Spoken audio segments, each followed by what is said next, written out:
Okay, tonight I'm with Eli Marcus. He's our guest for tonight, and can you hear me all right? I can hear you loud and clear. Good deal. And we connected up to do a podcast, and you are I guess you would say, selling superstar. That's your. I'm trying to Well, I catch definitely the. have been selling for a very long time.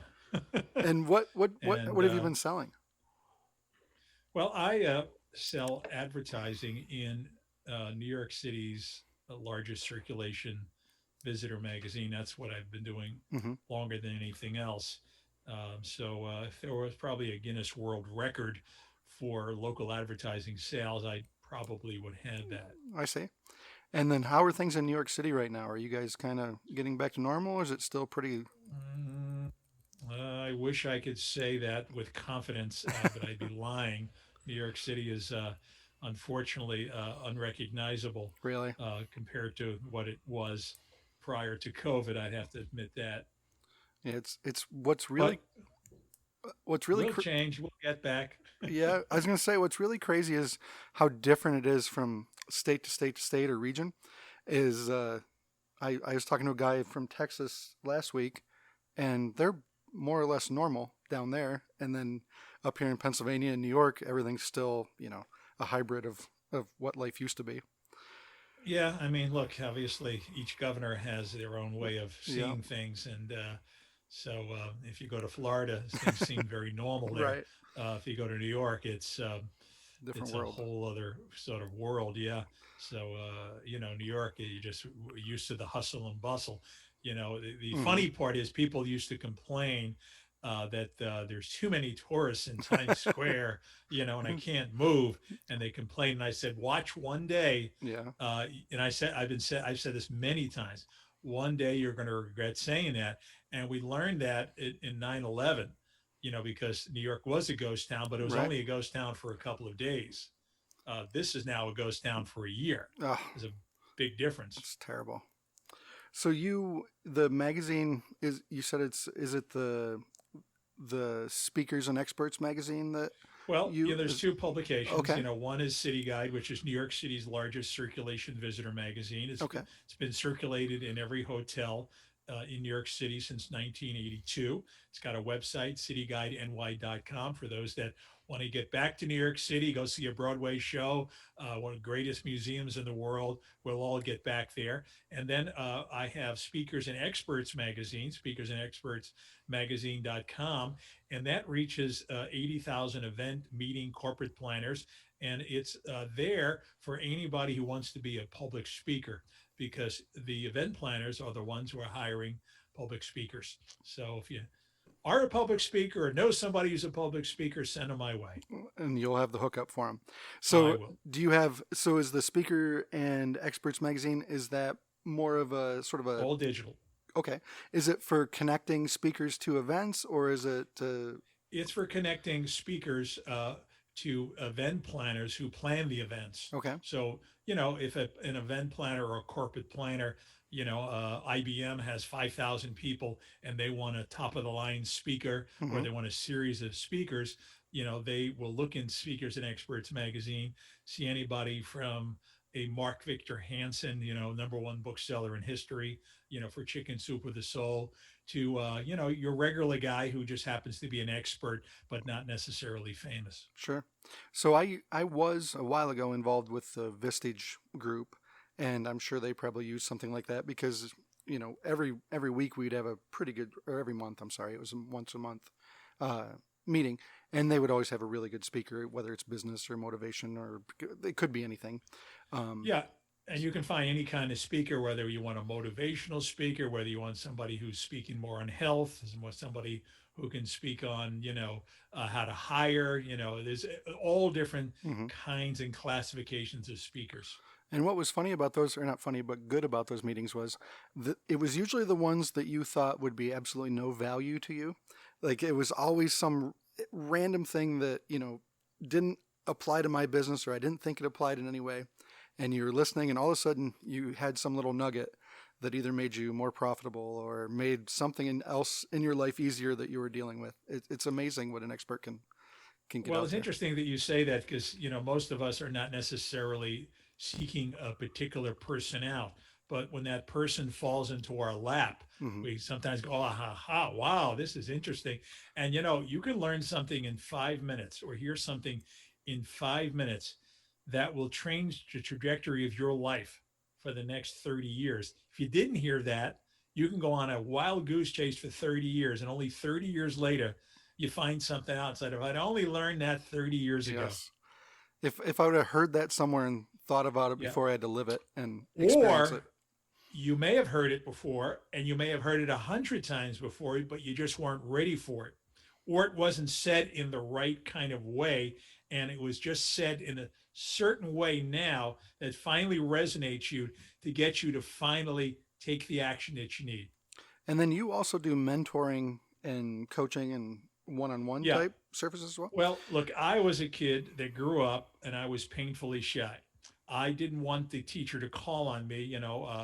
If they did, my heart started to beat very, very fast. So to me, it was worse than death to be called upon in class. What I learned is that the kids in the front of the class, or from what I saw, they seem to get all the girls and they seem to have all the fun. So I was like, you know something? Um, why can't I have that? And so I decided to read every book I possibly could in self help, went to every seminar, and I learned that, there are tools that you can use to break out of that. And I also learned that what you think that you are, you're not necessarily. There's actually sometimes multiple sides to you. It doesn't mean you're schizophrenic, just means that you can be that so called, you know, uh, extroverted introvert. And that's what I learned about myself. I only thought I was an introvert. That's how I labeled myself. It was convenient to label myself that way. It was convenient for me not to Hmm. take chances and not to take risks. It was safer until I learned that there was this other guy that was this extroverted part, and he did want to take some more risk. He did want to have more fun. Sure. And I learned that one side hopefully would kind of beat out the other side if my life was going to be better. And there was the extroverted side, but there's something to be said for being introverted too. It's just that introverts don't usually rule the earth. Right. Um, they say the meek inherit the earth. I'm not sure I'm buying that. It seems like it could be a stretch. One of the things that I read or learned or somebody said somewhere along the way, that if you're going to do anything, do it like it is your job. So if you're going to do a podcast, you do a podcast every week because that's what somebody that does a podcast does. Or if you have a sales business, you have to make 30 phone calls a day because that's what a good salesman does. And I feel like people get hung up in that, like, how do I do this or do that? Well, you look at what somebody does good, and then I don't want to say mimic, but more or less. It's interesting that you say that because just before I got on the show with you, I was thinking about how much I prepare for my own guests when I have a show. So, like, I have a guest tomorrow who's a world famous athlete who was on the 1969 New York Mets world That's cool. championship baseball team. And I've already read his book, but I'm going to go back to and actually look at his book again and really go through that. Now, some other people will just kind of skim through things and then they interview you and Hmm. they just kind of just get along with the interview. For me, I like to be fully prepared. I like to know my stuff and I like to almost surprise the guest to know the nuance of detail that I know. So yeah, I take everything I do very seriously. I take this interview very seriously. I want to do the best that I can. um, no Sure, excuses. sure. So you said you're doing a Mets guy tomorrow. How do Yeah. you find your people for your podcast? Is it just sort of a Passion. yeah, You find just people because you have a passion and you show them that you have an area of expertise. You can relate to them. hmm Um, when you tell somebody who's a New York Met that you grew up in Flushing, Queens, Flushing is where Shea Stadium was at the time, it's now City Field. And you can relate and tell them stories of what actually happened in 1969. Um, you could relate to that person. They could relate more to you. hmm They know that you're a passionate person who's really a big fan. and wants to really, you know, get the best out of you. So, you know, that resonates. To tell somebody you read their book and then you start to tell them what's in the book, they know you're legitimate, Mm-hmm. rather than say, hey, I just want to have interview you. Mm-hmm. Any Joe Schmo can interview anybody, Mm-hmm. but to actually have read their book and honored them, because that's honoring somebody to actually read their book. It's a Mm-hmm. pretty big deal. Sure. And then your podcast is the Motivation Show podcast. The motivation show, where we look to inspire, motivate, and help you to become the best human being that you can possibly be, because God doesn't make junk. God, the DNA within you is of the Almighty. That means you're filled with greatness. You just have to discover that greatness. And it took me a long time to discover my greatness. So my mission on earth is to help everyone else discover their greatness, whether they believe it or not. By the time they listen to all my shows, hopefully they're going to get to the point that I've gotten to realize that you are a magnificent creation of God. And I'm not talking about that in a hokey way. Mm-hmm. I'm talking about that you deserve everything that you can possibly conceive. It's just that most people aren't believing it, and therefore they are not achieving it. So do you? One of the things I always wonder, in along with the motivation and all that, is what do you say to? How do I want to pose this? So I feel like there's a few different types of people when it comes to motivation. And one of the things that I see, I don't want to say regular people, but works a regular 9 to 5 job, we'll just say at a factory. And I've heard people say this before. I read that motivational book, but it really doesn't apply to me because I get up and I go to take my lunchbox to work and come home and pet the dog and mow the yard and that's it. Um, do you think there's two different kinds of people, ones that are striving to be motivated, or do you suppose that I guess how do you look at that situation? There's a 92-year-old man who lives not far from me, and he sits out in the porch and he smokes. Now, if I was 92 years old, I would want to conserve every last day, every last hour, every last year I can possibly put out of this earth. But you know something? He has more of an interest in smoking, and that keeps him happy. And that's his desire. And he's not worried about when he's going to keel over. That's one kind of person. Then there's the other kind of person who's obsessing about every ingredient and everything that they eat. They're looking at the bread. Does it have sugar in it? Does it have too much saturated fat in it? Is it whole wheat? So Mm-hmm. there are two different kinds of people. Some that just want to light the world on fire. Mm-hmm.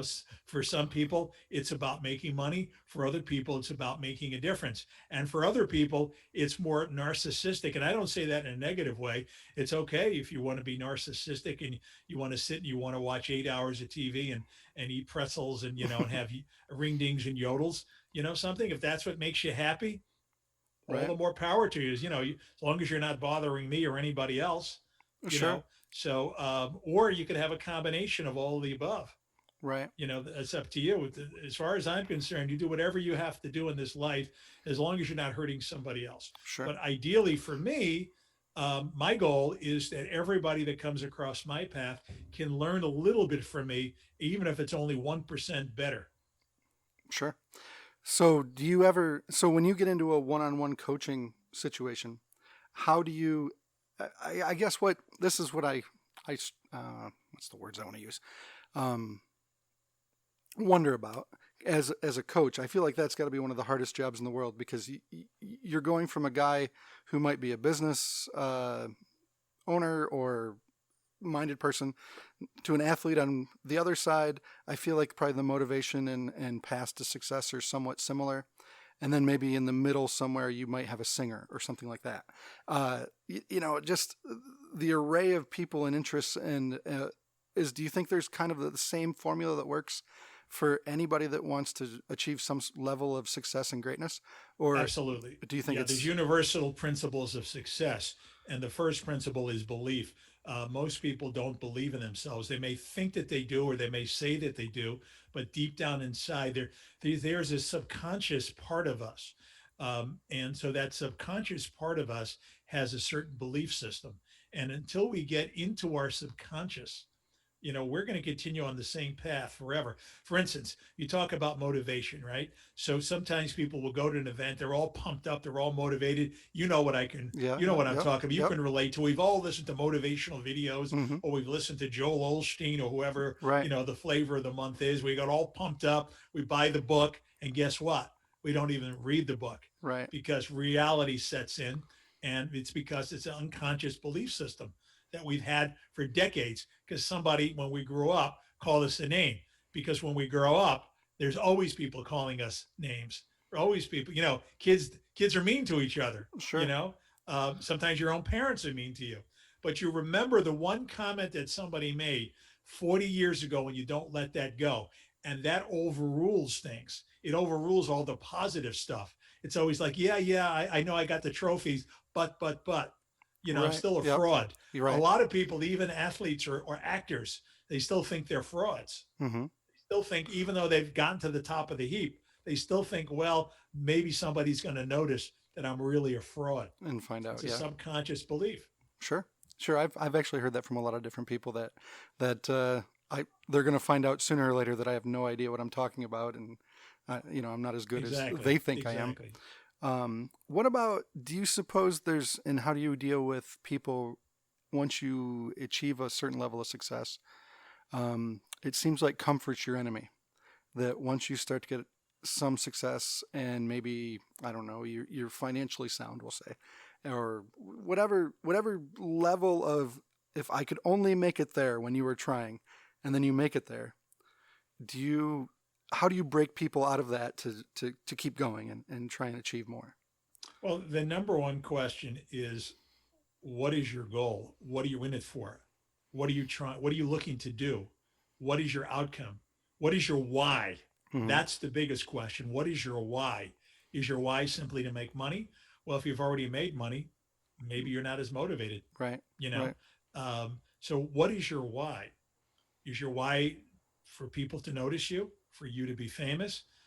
Or is your why to make a difference for other people? See, sometimes it takes us decades to evolve Hmm. into realizing what is our real why. Is it our two kids that we have at home? You want to make a better future for them that you got for yourself? Hmm. What is your why?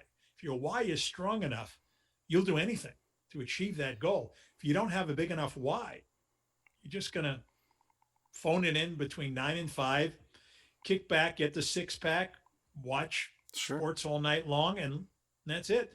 And again, nothing wrong with that if that's, What you want to do, right? makes you happy and you're not hurting anybody else. But for people like yourself and myself, that doesn't float it for me because God gave me certain talents. God gave me ability to inspire and motivate, which I didn't realize for many decades. Hmm. But I don't want to waste another minute with that gift and not bestowing it upon other people. There's a reason why God put us on earth. And if we all ask ourselves that question, what the heck are we doing here? Hmm. Are we here just to eat a lot of food and to watch a lot of, Right, Netflix? right, right.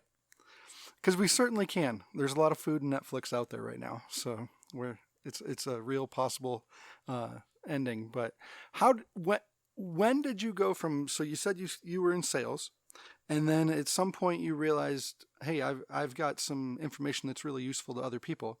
How did you make that transition from I'm selling things to I'm going to go talk to some people about some things Well, I've learned? psychology was my major. Okay. You see, selling is really psychology. I don't really sell things. You Mm-hmm. see, I help people buy things. Right. I help people make better decisions. You see, nobody wants to really be sold.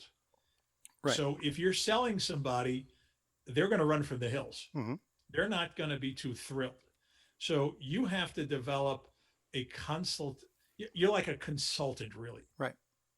And so when I look at the sales profession, I look at myself as a consultant to somebody. I look at myself as an advisor. I look at myself as someone who's there to collaborate with them for the best possible ending. I don't look at it as a commission for myself Sure. because I can see through somebody when I can see that they're all about making a commission on me. I kind of get turned off. I run for the hills. Right. I want somebody to be there who I feel is not even making a commission. Now it's okay that they are, but I Hmm. want to feel that they're kind of not, if you know what I mean. Yeah. Yeah. Like they're going to exist and do this regardless They're of. doing this Right. because they want the best for you. Hmm. How many times have you encountered a salesperson who wanted the best for you instead of the best for their pocket? Right. And most of the time you kind of see through the phoniness and the fake, you can tell that they're using the same closes all over Yeah. again. Yep. And Yep. it's like, can you just be real? Instead of all this cookie cutter, nonsense, which I can read through. So just be real with people, you know, ask them questions, find out what really is important to them, you know, under promise, over deliver. Hmm. Sure. So you went from, but then how did you make the transition into doing more motivational type? Uh, It's all the same at the end of the so is that day, what you're saying? because Is when okay. people are buying from me, they're motivated, they're inspired, because it's a way of my being and how I relate to them, which inspires them to buy, so that it's no longer, oh, you're charging too much, or let me see if I can afford this, or Right. let me talk to my accountant, or whatever, bull BS Right. excuses that people give to procrastinate. When somebody feels good about you, they will pay more with you than they would with somebody else, because they trust you. They feel that you're there for their best interest. And I am always there for my client's best interest.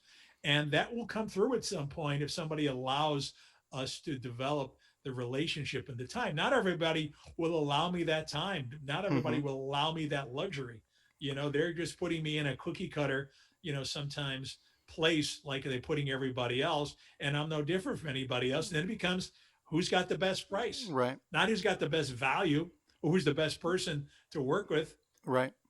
So have in the past, especially I guess it would be 10 to 15 years, have you noticed selling is easier or harder with the way you can kind of? Because I'll give you a for instance. So, I I I have a company we sell diesel pickup parts is kind of our niche, and we can pretty much zero in on people that have diesel pickups or the people who are going to call us, and we don't have to do cold calls. So it's not like we're going to pick the phone book up and get a list and call down and say, hey, do you have a diesel pickup?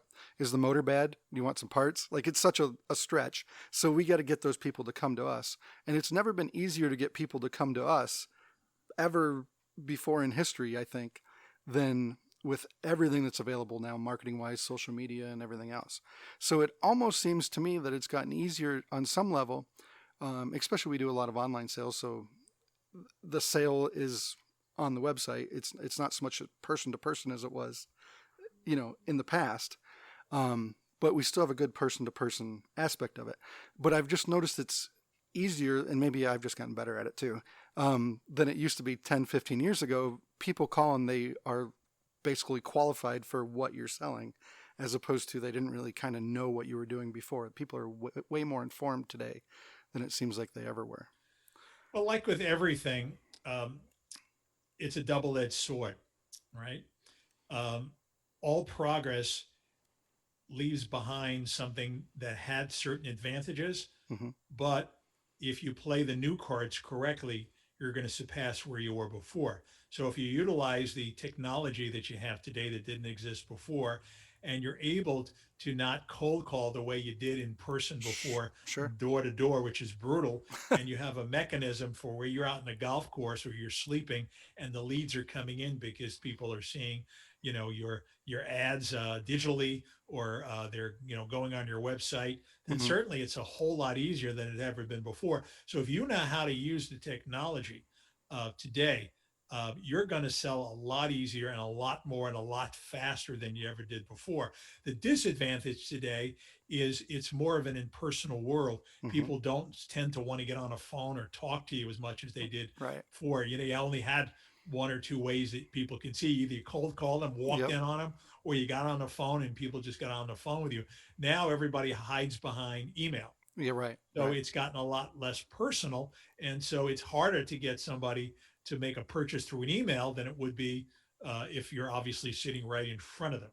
Right. So in that sense, it's a lot harder, but it depends obviously on the service or the product. But I would take today's world over yesterday's world anytime. Sure. How does it work in your experience with you said you work with a lot of speakers. So I kind of look at it two ways where in the world of TED Talks and all that kind of stuff and YouTube, there's very little things that you could want to know that aren't a few clicks away. And then next thing you know, you're watching somebody tell you all about it. So it seems again like a double-edged sword where if you were a speaker and you were going around giving presentations, is that, in-person things starting to go by the wayside and more of I mean, with COVID and all this stuff, obviously, but as opposed to putting out some sort of digital asset that you would send instead, or do people still want a person to show up and interact in person?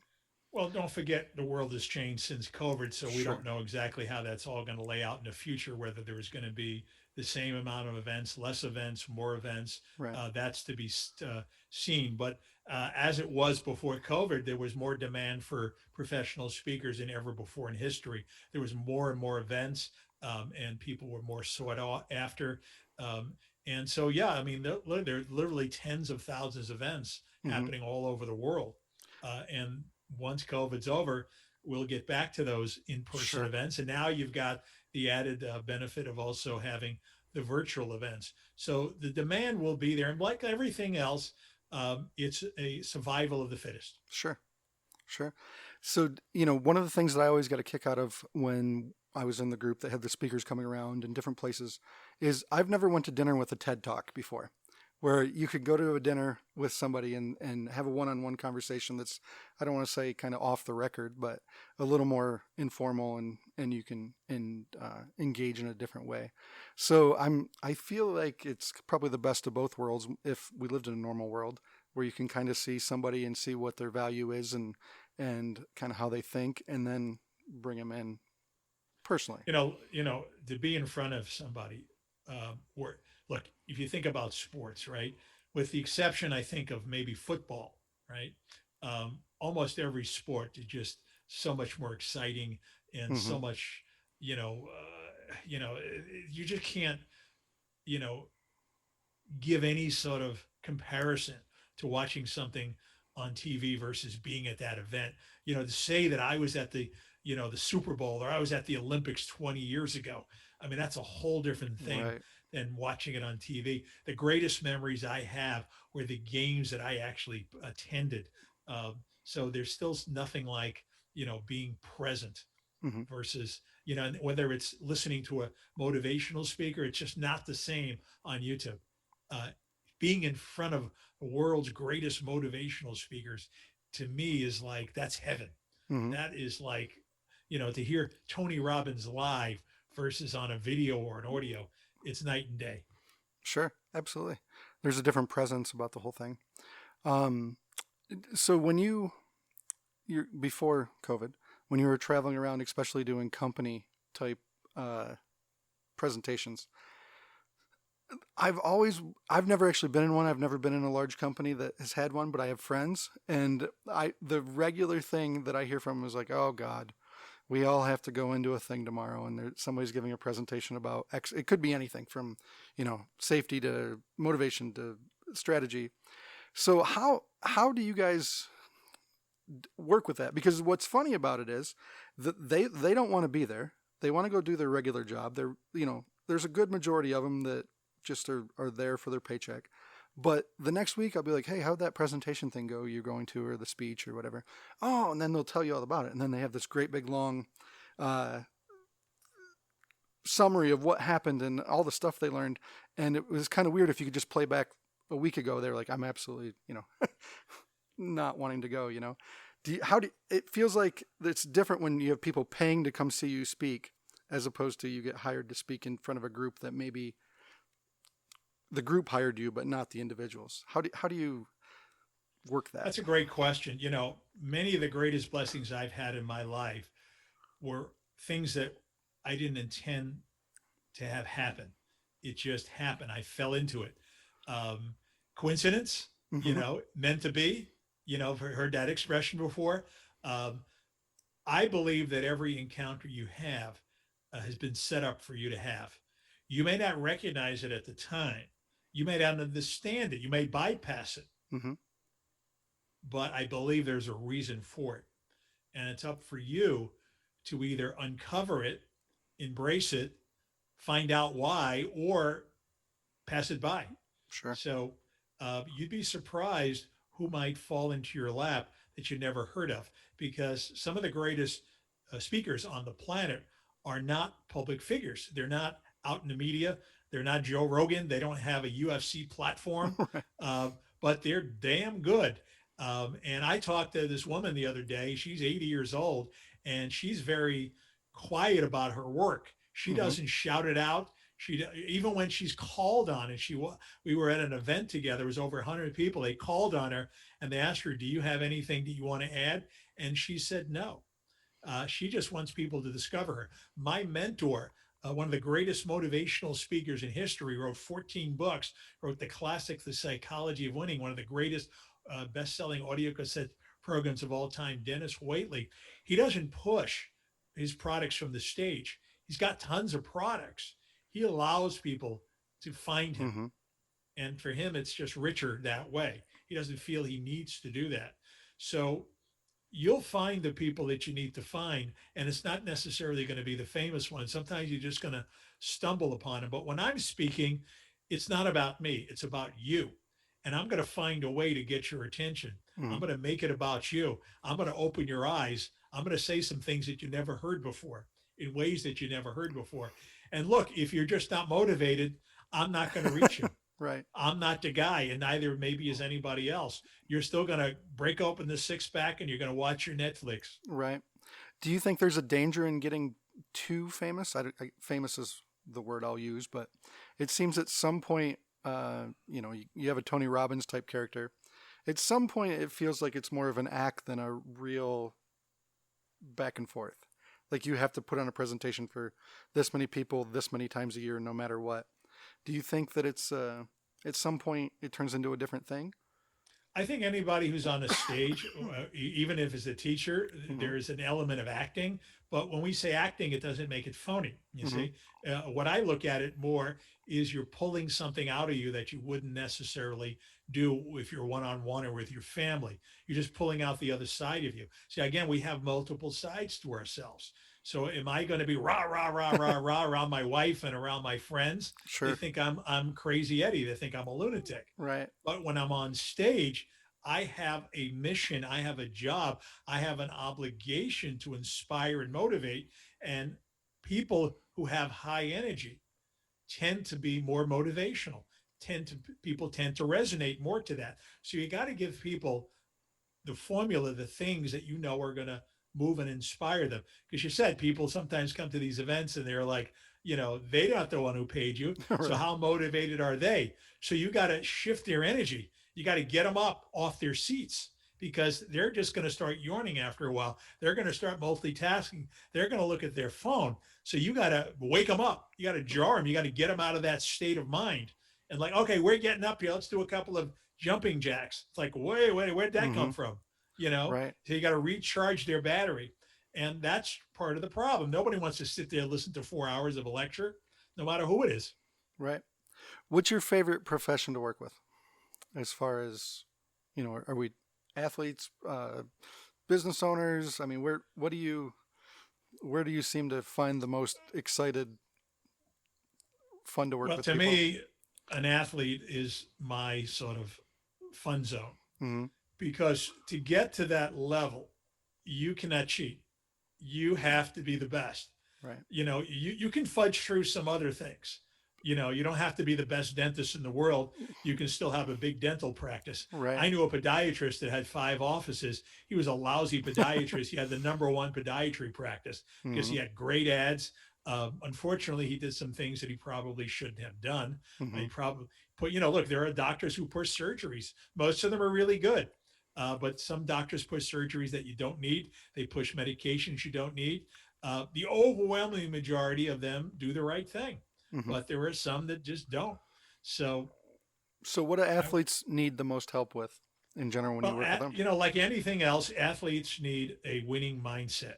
Hmm. And there's still within them, like everybody else, there's still that seed of doubt, because don't forget, now they're in a sandbox with the best of the best in the world.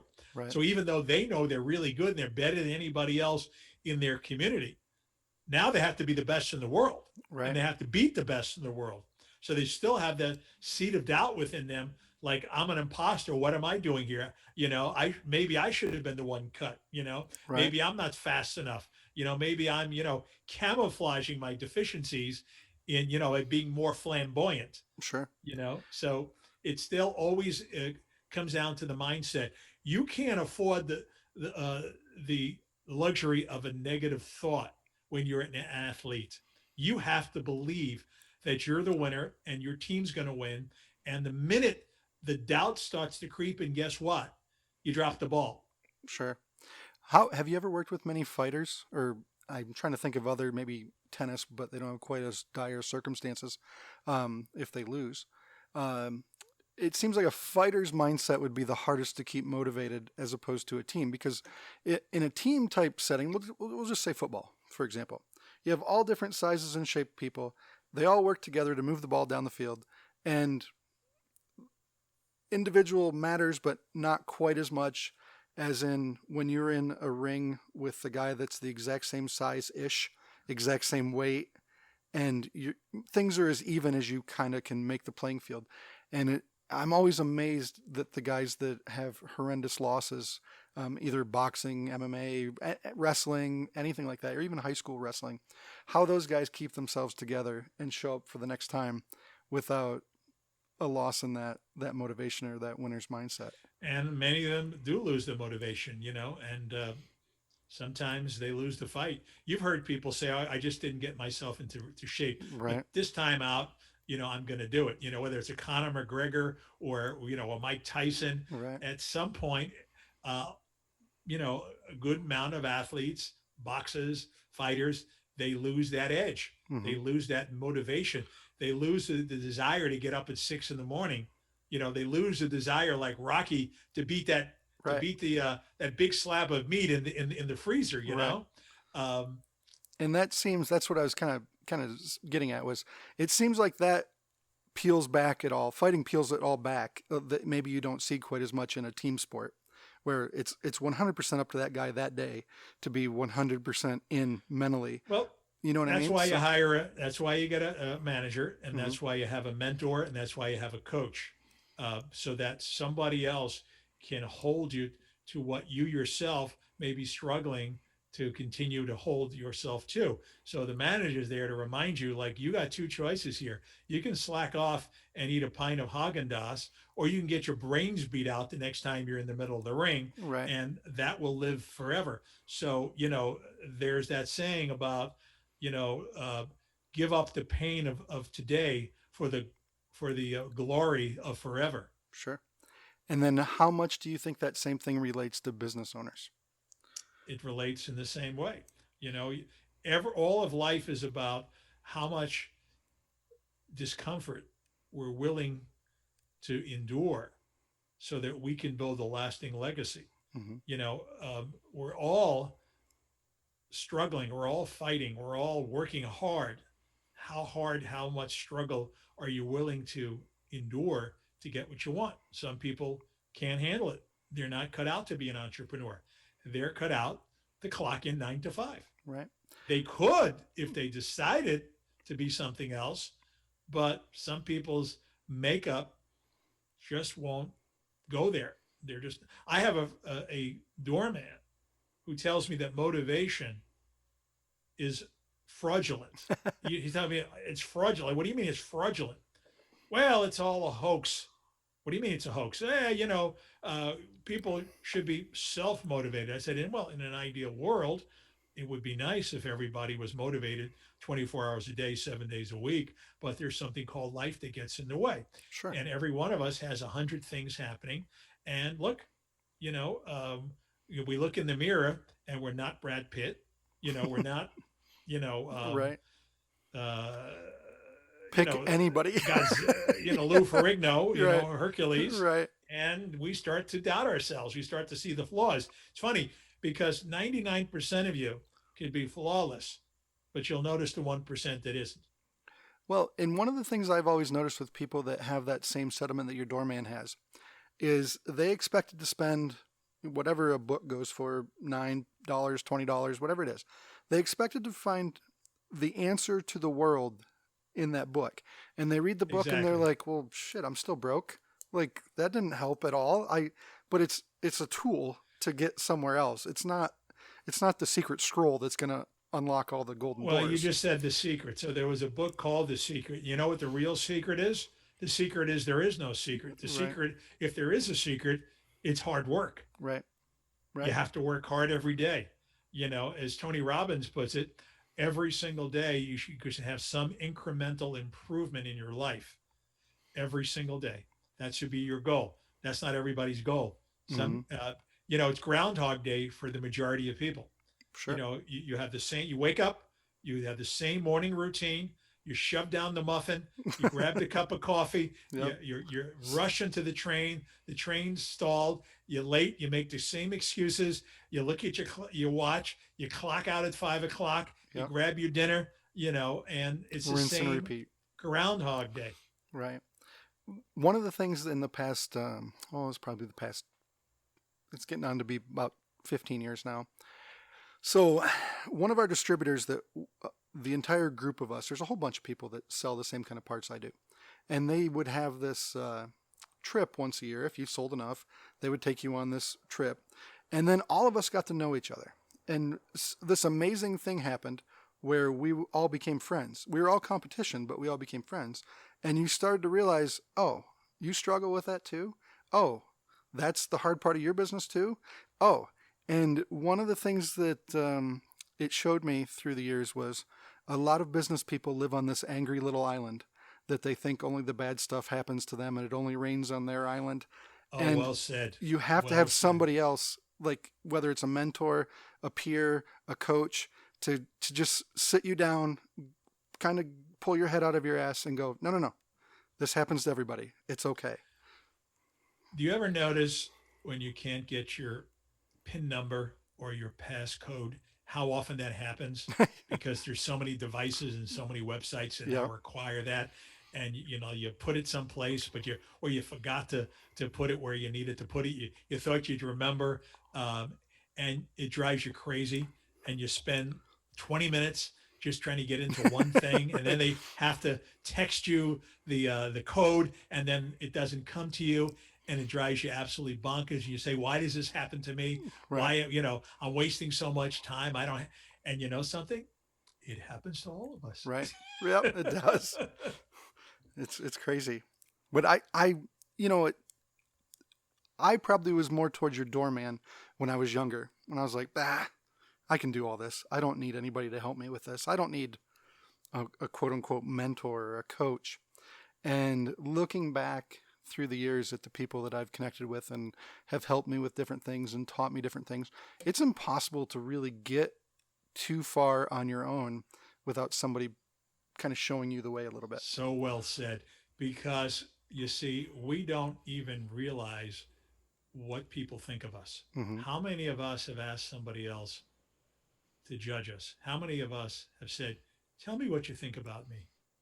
I never hear anybody say that. No, Most people haven't got a clue what people think about them, except maybe their very best friends or their mother. right, You can't do any wrong by your mother, maybe, but we don't know how we're perceived. We don't know if we talk too much, we talk too little, we don't have enough energy, we got too much energy. We really just don't know. We don't ask, we don't get the feedback. There's nobody, people are afraid to give you the feedback right, because they think that you can't take it. So they just don't say anything, or they just avoid you right, like the plague.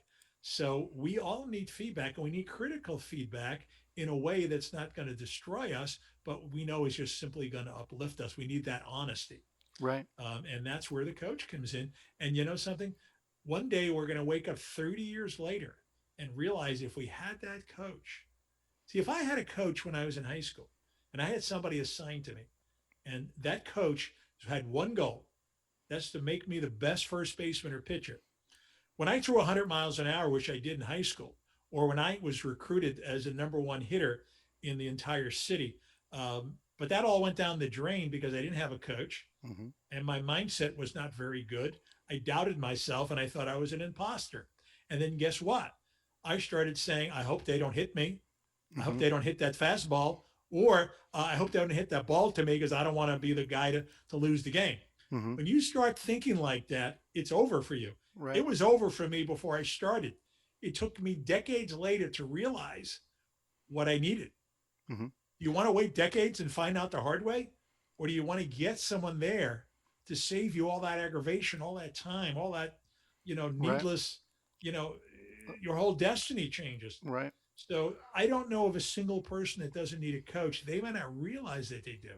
And a lot of people, including a own family member, who wouldn't conceive of having somebody. I've got it all figured out. Mm-hmm. Um, but I How, don't believe that. I believe Tony Robbins needs a coach. mm-hmm. So do you find it?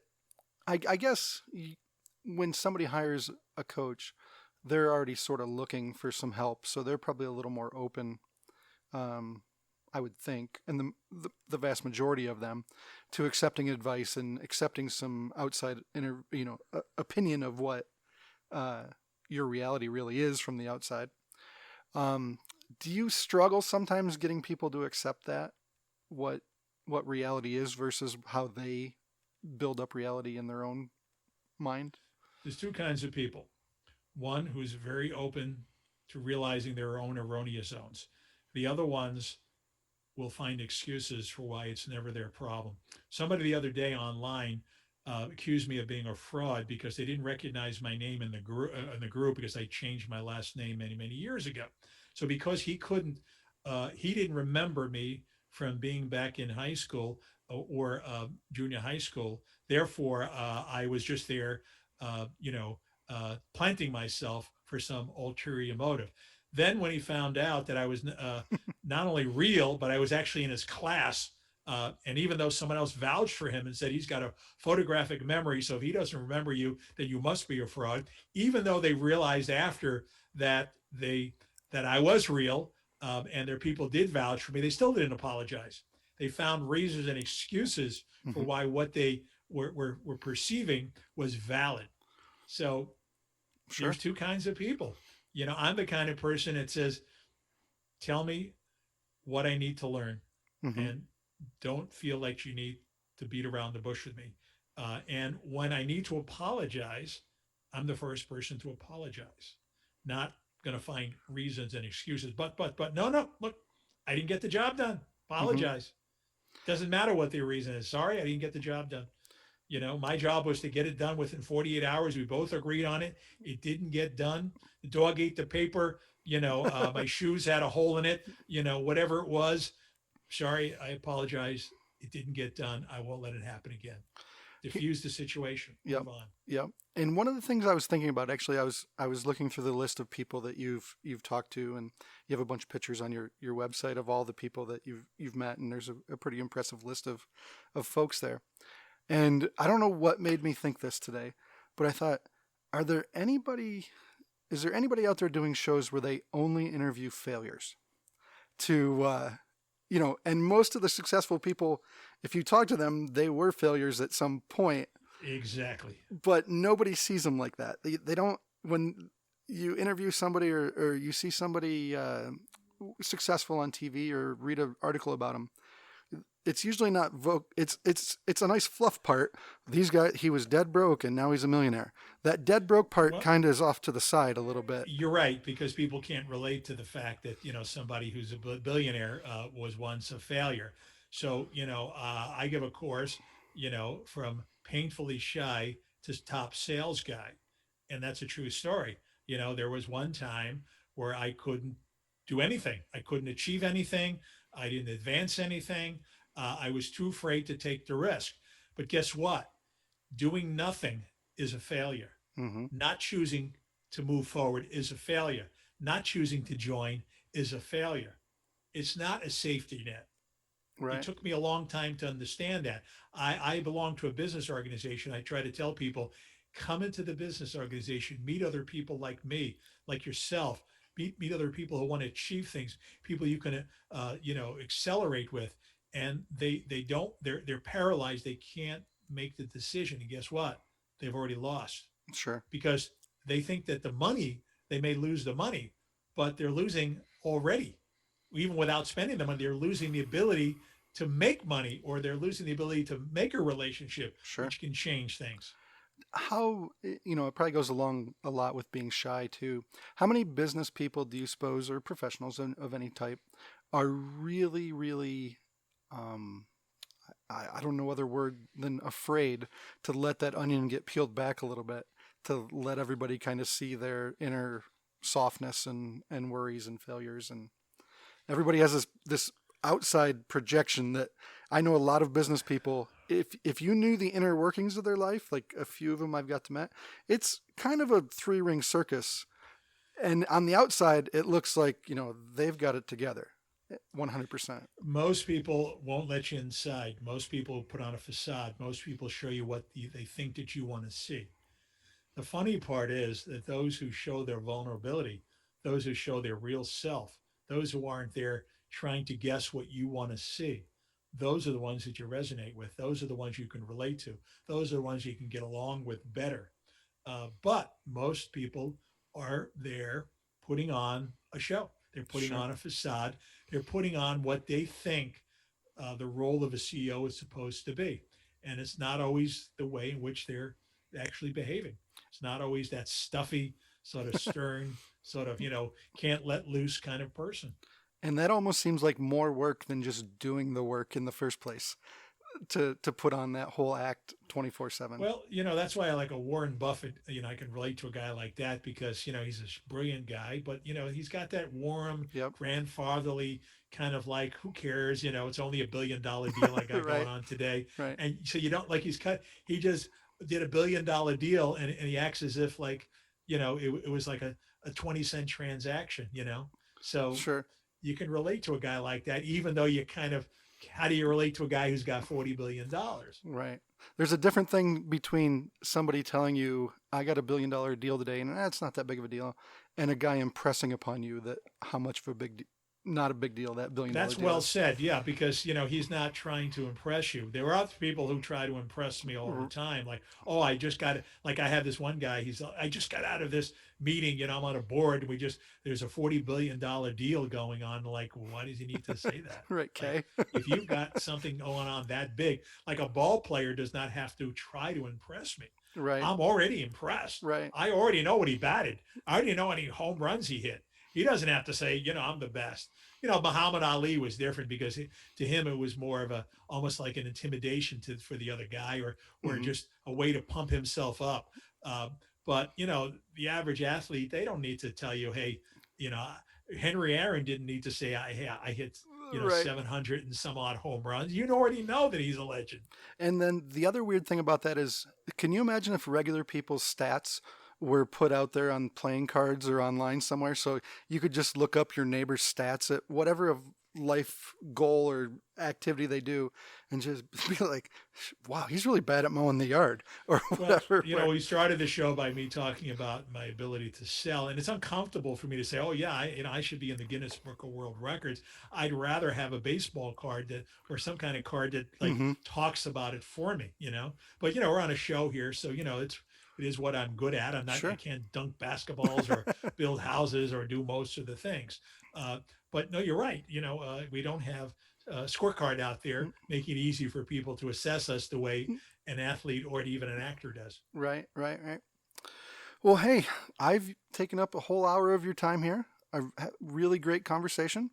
And why don't you tell us a little more where people could reach you if they want to explore you a little bit farther and kind of check out your stuff? Yeah, well, there's a few things they can do. You can come on to my website, elimarcussuccess.com. That's elimarcussuccess.com. I'm going to be rebuilding that in a few weeks. So when you come back on there, you're going to see a whole bunch more pictures and a whole bunch of other fun stuff.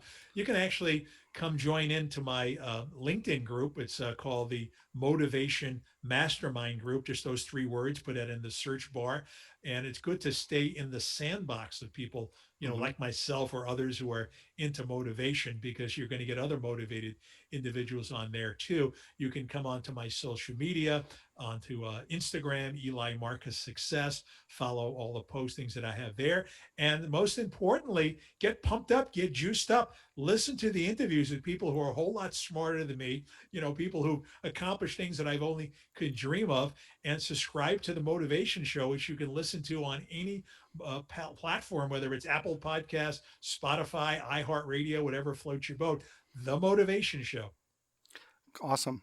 And if you could leave everybody with one piece of advice, what would that be?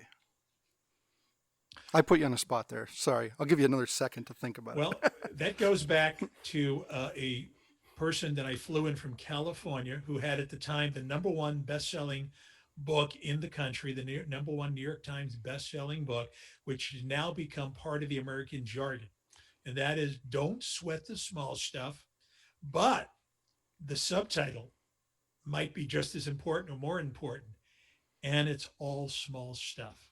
Mm-hmm. So when you stop sweating and when you stop worrying and you stop stressing and you start living a quality life and at the speed of life, your life will get so much better, because it's in the stress where your life breaks down. And so it's not what happens around you, it's how you interpret it. And if you start interpreting it as that it's all small stuff, except for maybe one or two really big life stuff, and even then, I had a friend who lost her husband.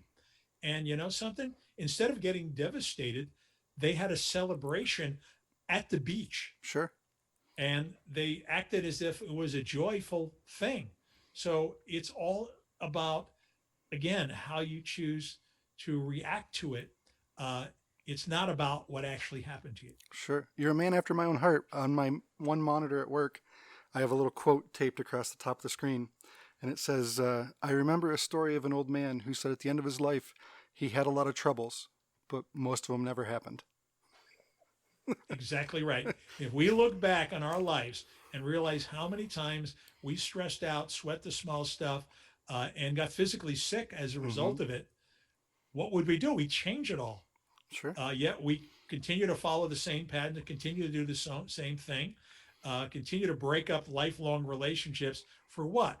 For a 1-minute egotistical rant and rave, because we have to win, we have to, beat them. Yep. And then what do we, we pay a price for a lifetime. Sure. Well, hey man, I really enjoyed this. I'm going to let you go, and maybe we'll do this again sometime. It would be a great pleasure and a great honor. And thank you for thinking of me and having me on your show. Sure thing. Anytime. Have a great night, man. You too. Yep. See ya.